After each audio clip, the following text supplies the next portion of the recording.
శ్రీ గురుభ్యో నమః. శ్రీమాత్రే నమః. 9 రకాల భక్తి మార్గాలను అనుసరించిన మహాభక్తుల గురించి మనం ఇంతకు ముందు వీడియోలో తెలుసుకున్నాం. శ్రవణం కీర్తనం విష్ణోహో, స్మరణం పాదసేవనం, అర్చనం వందనం దాస్యం, సఖ్యం ఆత్మనివేదనం అన్న ఈ 9 రకాల భక్తి మార్గాలను రామాయణంలో కూడా అనుసరించి రాముడి సేవలో తరించిన వారి గురించి ఈ వీడియోలో మనం తెలుసుకుందాం. ఇందులో మొట్టమొదటిది శ్రవణం. భక్తి మొదలవ్వాలి అంటే మొట్టమొదట వినడంతోనే ప్రారంభమవుతుంది. ఆ భగవంతుడి యొక్క కథలను లీలలను వినడం ద్వారానే ఒక వ్యక్తి యొక్క జీవితంలో భక్తి మొదలవుతుంది. ఇటువంటి శ్రవణ భక్తికి రామాయణంలో ఆంజనేయ స్వామిని ప్రతినిధిగా చెప్పవచ్చు. రామాయణంలో రాముడు తన యొక్క అవతార పరిసమాప్తి చేసే సందర్భంలో అయోధ్య వాసులతో ఇలా చెబుతాడు: నేను నా అవతారాన్ని పరిసమాప్తి చేయబోతున్నాను, సరయు నదిలో ప్రవేశించబోతున్నాను. మీకు నాతో పాటు రావాలి అనుకుంటే మీరు కూడా నాతో పాటు సరయు నదిలో ప్రవేశించండి. అలా మీరు ప్రవేశించగానే దివ్యమైన విమానాలు వచ్చి మిమ్మల్ని నా యొక్క స్వస్థానానికి చేరుస్తాయి అని చెప్పగానే రాముడితో పాటు అయోధ్య వాసులు అందరూ కూడా సరయు నదిలో ప్రవేశిస్తారు, ఒక్క ఆంజనేయ స్వామి తప్ప.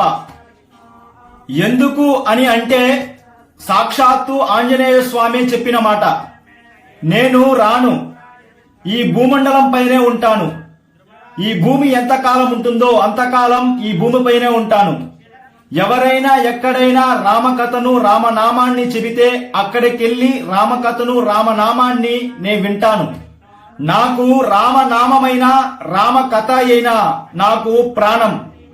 అలాంటి రామకథను నేను ఈ భూమండలంలో ఎక్కడ చెప్పినా అక్కడికెళ్లి వింటూ ఉంటాను అని రాముడి వెంట వెళ్లకుండా ఈ భూమండలంపై రామకథను వినడం కోసమే ఆంజనేయ స్వామి ఉండిపోయారు.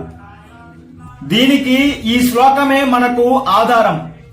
యత్ర యత్ర రఘునాథ కీర్తనం తత్ర తత్ర కృతమస్తకాంజలిం బాష్పవార పరిపూర్ణలోచనం మారుతిం నమత రాక్షసాంతకం. ఎక్కడెక్కడ రామనామం వినబడుతుందో, ఎక్కడెక్కడ రామ కథ వినబడుతుందో అక్కడక్కడ ఆంజనేయ స్వామి అందరికన్నా ముందుగా వచ్చి కూర్చొని కన్నుల వెంట ఆనంద బాష్పాలు కారుస్తుండగా 2 చేతులు జోడించి నమస్కరిస్తూ ఆ రామనామ కథామృతాన్ని ఆలకిస్తూ ఉంటారంట. అలాంటి రామ కథను వినడంలో ఆంజనేయ స్వామిని ఈ శ్రవణ భక్తికి ప్రతినిధిగా చెప్పవచ్చు. రెండవది కీర్తనం. ఈ కీర్తన భక్తి మార్గానికి రామాయణంలో వాల్మీకి మహర్షిని చెప్పుకోవచ్చు.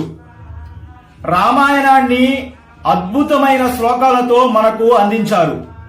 కీర్తనం అంటే భగవద్గుణాలను తనను తాను మరచి పాడడం లేదా చెప్పడం. ఈ కీర్తనం అన్న భక్తి మార్గానికి రామాయణంలో వాల్మీకి మహర్షి ప్రతినిధిగా చెప్పుకోవచ్చు. ఇక మూడవది స్మరణ భక్తి. స్మరణ భక్తి అంటే రాముణ్ణి ప్రతి క్షణం తలచుకుంటూ ఉండడం. దీనికి ప్రతినిధిగా సీతమ్మ తల్లిని చెప్పుకోవచ్చు. పరిస్థితులు అనుకూలంగా ఉన్నప్పుడు గాని, అదే పరిస్థితులు ప్రతికూలంగా మారినప్పుడు గాని సీతమ్మ తల్లి ప్రతి క్షణం కూడా రాముణ్ణి మనసులో తలుచుకుంటూనే ఉంటుంది.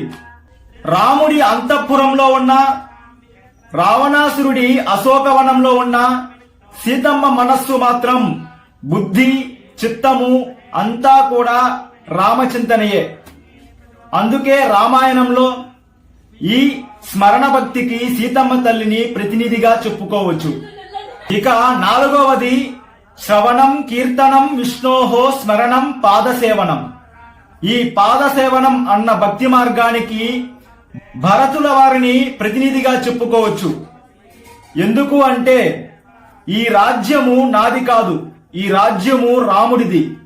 ఈ రాజ్యాన్ని పరిపాలించాలంటే రాముడే పరిపాలించాలి. రాముడు రాకపోయినా ఈ రాజ్యాన్ని రామ పాదుకులు పరిపాలిస్తాయి అని శ్రీరాముడి యొక్క పాదుకులను తలపైన పెట్టుకొని రాజ్యానికి తీసుకొచ్చి సింహాసనంపై పెట్టి ఆ రామ పాదుకులకు సేవకుడిగా ఉండి విధిని నిర్వహించిన గొప్ప భక్తుడు, గొప్ప సేవకుడు భరతుల వారు. అసలు లక్ష్మణస్వామి గొప్పవారా లేక భరతుడు గొప్పవాడా అనే ప్రశ్న వస్తే నిస్సందేహంగా భరతుడే గొప్పవాడు.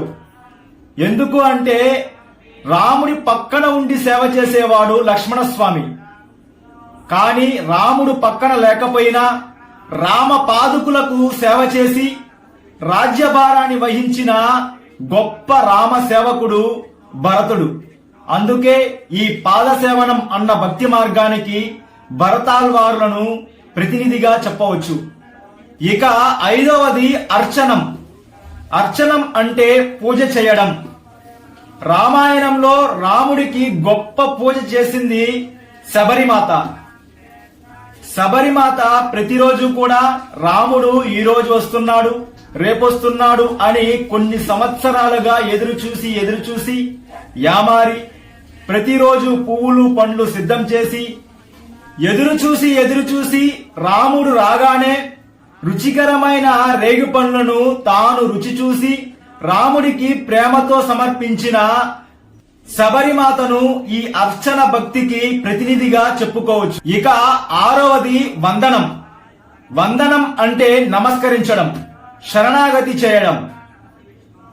తన తోడబుట్టిన అన్నైనా సరే అధర్మంగా జీవించే వాడి దగ్గర నేను ఉండను అని తన భార్యను, రాజ్యాన్ని, కుమారులను వదిలి రాముణ్ణి శరణు వేడిన మహానుభావుడు విభీషణుల వారు.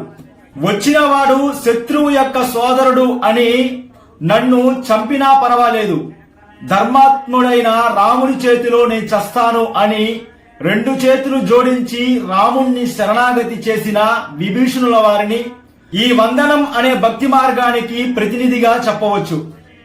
ఇక 7వది శ్రవణం, కీర్తనం, విష్ణోహో స్మరణం, పాదసేవనం, అర్చనం, వందనం, దాస్యం. దాస్యం అంటే రాముడికి సేవకుడిగా ఉండి సేవలను అందించడం. ఈ దాస్యం అన్న భక్తి మార్గానికి లక్ష్మణస్వామిని ప్రతినిధిగా చెప్పవచ్చు. ఎందుకు అంటే రాముడితో పాటు లక్ష్మణస్వామికి, భరతుడికి, శత్రుఘ్నుడికి నలుగురికి కూడా ఒకే ముహూర్తంలో వివాహం జరిగింది. రాముడు అరణ్యవాసానికి బయలుదేరేటప్పుడు రామసేవయే నాకు అవసరం, ఈ రాజ్య సుఖము, శ్రీ సుఖము నాకు అవసరం లేదు అని వీటిని వదిలి రామసేవకై బయలుదేరిన ఏకైక భక్తుడు, ఏకైక సేవకుడు లక్ష్మణస్వామి. ఈ దాస్యం అనే భక్తి మార్గానికి లక్ష్మణస్వామిని ప్రతినిధిగా చెప్పవచ్చు. 8వది సఖ్యం. సఖ్యం అంటే మిత్రత్వం, రాముడితో స్నేహితుడిగా ఉండడం. ఈ భక్తి మార్గానికి సుగ్రీవుల వారిని చెప్పవచ్చు. ఎందుకు అంటే రామాయణంలో రావణాసుడి దగ్గర నుంచి రహస్యంగా సందేశం, నీవు నాతో చేతులు కలుపు, రాముణ్ణి వదిలిపెట్టు, నీకు అర్ధరాజ్యాన్ని ఇస్తాను అని రావణాసుడు అనేక మార్లు గూఢచర్యం జరిపినా సుగ్రీవుడు మాత్రం రామ మిత్రత్వాన్ని వదలకుండా రాముడికి నిజమైన మిత్రుడుగా ఉండడం వలన ఈ సఖ్యభక్తికి సుగ్రీవుల వారిని ప్రతినిధిగా చెప్పవచ్చు. ఇక 9వది ఆఖరిది శ్రవణం, కీర్తనం, విష్ణోహో స్మరణం, పాదసేవనం, అర్చనం, వందనం, దాస్యం, సఖ్యం, ఆత్మనివేదనం. ఆత్మనివేదనం అంటే తనను తాను ఆ రాముడికి అర్పించడం. ఈ భక్తి మార్గానికి మనము జటాయువుల వారిని చెప్పుకోవచ్చు. రామాయణంలో జటాయువు యొక్క వయస్సు 60,000 సంవత్సరాలు, అంటే వృద్ధాప్యం. అలాంటి సమయంలో కూడా రావణాసురుడు సీతమ్మను అపహరించే సందర్భంలో ఆ 60,000 సంవత్సరాల వృద్ధాప్యంలో కూడా జటాయువు రావణాసురుడి ఎదురుగా వెళ్లి యుద్ధం చేసి నేను ప్రాణాలతో ఉన్నంత వరకు సీతమ్మను నీవు తీసుకెళ్లలేవు అని ఘోరమైన యుద్ధాన్ని జరిపి చివరకు ప్రాణాలను కోల్పోయారు జటాయువు. అలా రాముడి యొక్క ఒడిలో ప్రాణాలు వదులుతూ ఇలా అంటారు జటాయువుల వారు, రావణాసురుడు సీతమ్మను ఒక్కటే తీసుకెళ్లలేదు, సీతమ్మతో పాటు నా ప్రాణాలను కూడా తీసుకెళ్లాడు అని రాముడి యొక్క ఒడిలోనే ఆ జటాయువు యొక్క ఆత్మ కలిసిపోయింది. జటాయువు పొందిన అదృష్టం దశరథ మహారాజు కూడా పొందలేదు. రాముడి యొక్క ఒడిలో తన ప్రాణాలను అర్పించుకుంది. ఇలా రామ సేవలో తనను తాను అర్పించుకున్న జటాయువును ఈ ఆత్మనివేదనం అన్న భక్తి మార్గానికి ప్రతినిధిగా చెప్పవచ్చు. ఈ విధంగా రామాయణంలో ఈ 9 రకాల భక్తి మార్గాలను అనుసరించి రాముడి సేవలో తరించిన వారు ఈ భక్తులు. అలాంటి భక్తి మార్గాన్ని అనుసరించే ఆ బుద్ధిని మనందరికీ కూడా ప్రసాదించాలని ఆ సీతారాముల పాదపద్మాలకు నమస్కరిస్తూ శ్రీమాత్రే నమః. జై శ్రీరామ్.